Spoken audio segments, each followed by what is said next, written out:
These events took place in the time of the Achashverosh, who ruled over 127 provinces from India to Ethiopia.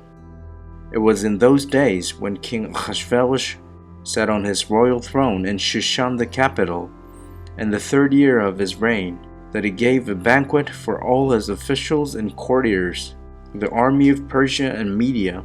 The nobles and the provincial officials were in attendance. He displayed the dazzling wealth of his kingdom and his great splendor for a long time, 180 days. At the end of that time, the king gave a 7-day banquet in the courtyard of the royal palace garden for all the people, both great and small, there in Shushan the capital. There were white cotton curtains and blue hangings fastened to silver rods with cords of fine linen and purple. The columns were of marble. The couches for reclining at table were of gold and silver on a mosaic flooring of malachite, marble, mother of pearl, and onyx. Drinks were served in gold goblets, with each goblet different from the others. There was royal wine in abundance, as befits royal bounty. The drinking was not according to any fixed rule, for the king had ordered the stewards to serve each man what he wanted. Also Vashti, the queen, gave a banquet for the women in the royal house belonging to King Achashverosh.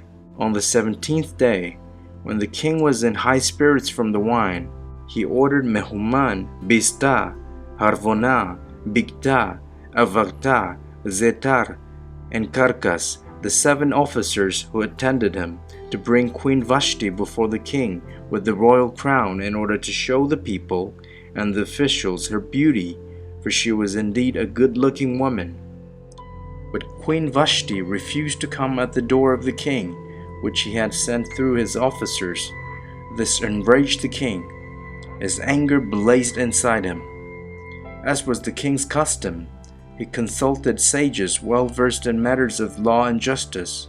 With him were Karshina, Shetar, Admata, Tarshish, Meres, Marsna, and Memuchan, the 7 vice-regents of Persia and Media, who were part of the king's inner circle and were the most important officials in the kingdom. The king asked the sages, "According to the law, what should we do to Queen Vashti, since she didn't obey the order of King Achashverosh conveyed by the officers?" Memuchan presented the king and vice-regents this answer: "Vashti, the queen, has wronged not only the king, but also all the officials and all the peoples and all the provinces of King Achashverosh. Because this act of the queen's will become known to all the women, who will then start showing disrespect toward their own husbands.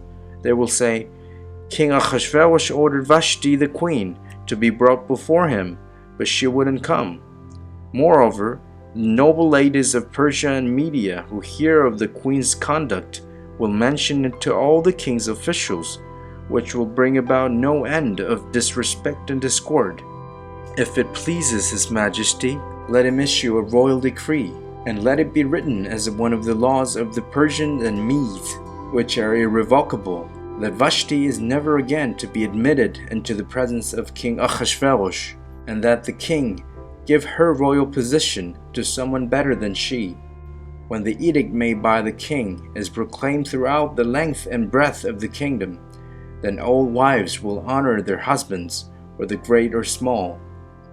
This advice pleased the king and the officials, so the king did what Memuchan had suggested. He sent letters to all the royal provinces, to each province in its own script, and to each people in their own language, that every man should be master in his own house and speak the language of his own people.